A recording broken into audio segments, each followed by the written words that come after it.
नमस्कार मित्रांनो. तर मग आज एम पी एस सीची मेन्सची बुक लिस्ट आपण बघणार आहे.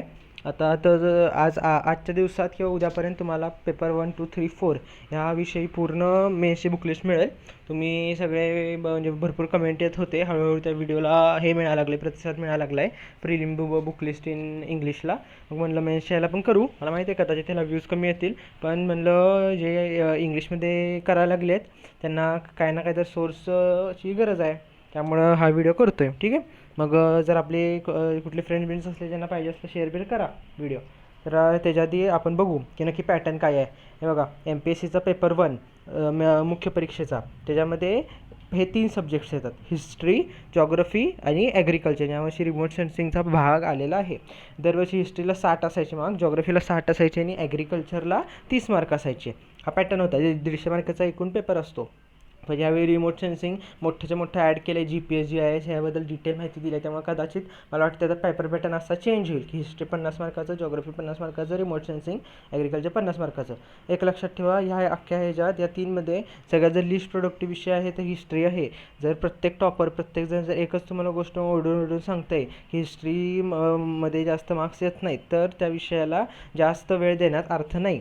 आणि जर तुम्ही दिला तर मग तीच तुम्ही परत चूक करणार जी काय काय लोक करतात, आणि मग मार्क्स कमी होऊ शकतात. जॉग्रफी अतिशय स्कोरिंग आहे, होऊ शकतं. आणि रिमोट सेन्सिंग ॲग्रिकल्चर पाठांतराचे विषय आहेत, त्यामुळं आहे तुम्ही ह्या विषयाला 90च्या वर आरामात मार्क्स पाडू शकता जर मी स्ट्रॅटेजी ठेवली तर.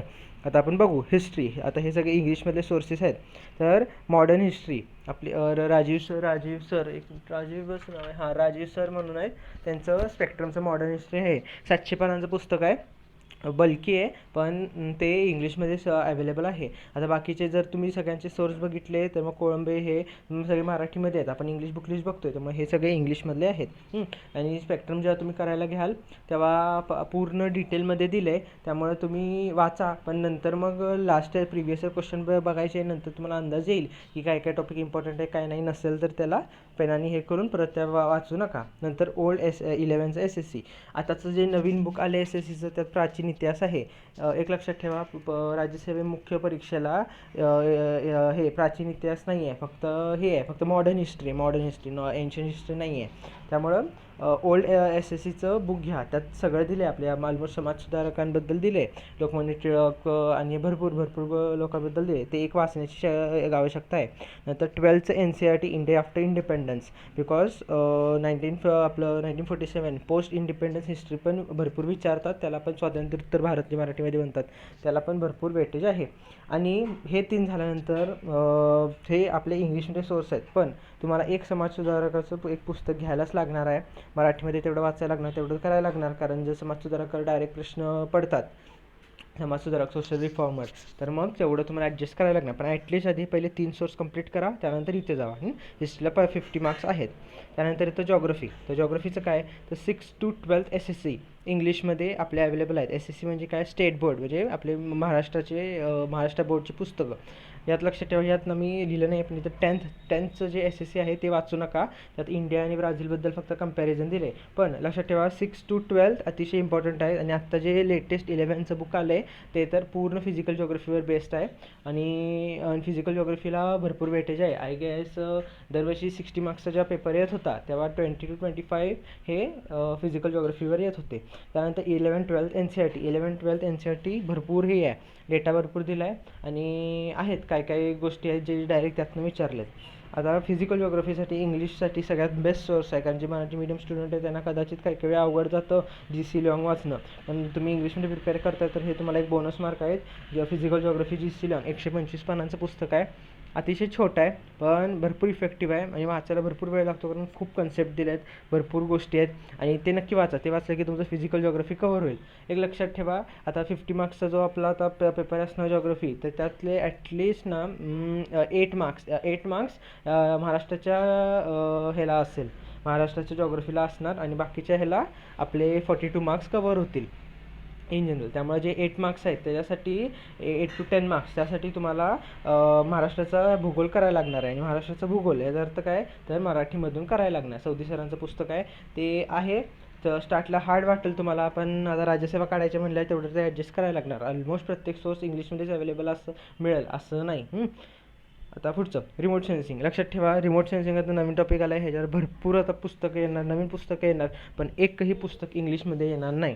कारण हा आता नवीन म्हणजे सायन्स अँड टेकचा जरासा भाग हे पार्ट वेगळा केला आहे. आणि जेव्हा असं करण्यात येतं तेव्हा ऑलमोस्ट प्रत्येक लेखक ह्याच्यावर पुस्तक लिहितो.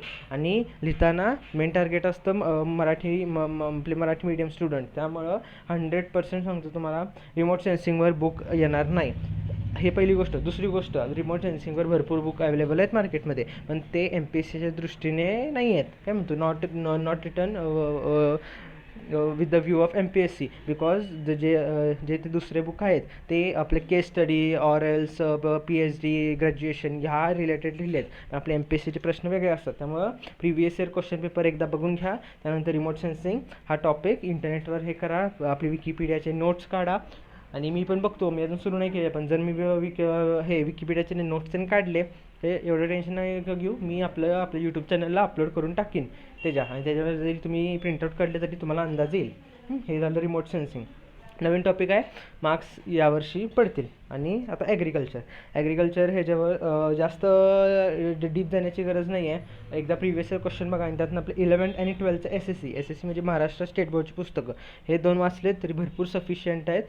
कारण ॲग्रिकल्चरवर जास्त हे विचारत नाहीत. आणि एकदा तुम्ही पेपर पॅटर्न बघितला, महाराष्ट्राचं सौदीचं हे केलं, इन जनरल जॉग्राफी केलं, तर तुमचे आरामात काय म्हणतो पेपर्स हे सॉल्व्ह होते. आणि main syllabus wise internet help, this is the most important thing that I want to tell you. The thing is if you are not comfortable with previous year question paper, if you are not looking at previous year question paper आणि if you are not looking at syllabus, then you will definitely fail. एक लक्षात ठेवा, काही पण झालं तरी जोपर्यंत तुमचं पूर्ण लक्ष सिलेबस आणि प्रिव्हियस इयर क्वेश्चन पेपरकडे नाही आहे, तोपर्यंत तुम्ही चुकीच्या दृष्टीने आपल्या चुकीच्या वेने अभ्यास करणार. अभ्यास किती करता ह्याला महत्त्व नाही आहे, अभ्यास कसा करता ह्याला महत्त्व आहे. जे ऐकताना smart study and hard work, ते हार्ड स्टडी ते ही गोष्ट आहे.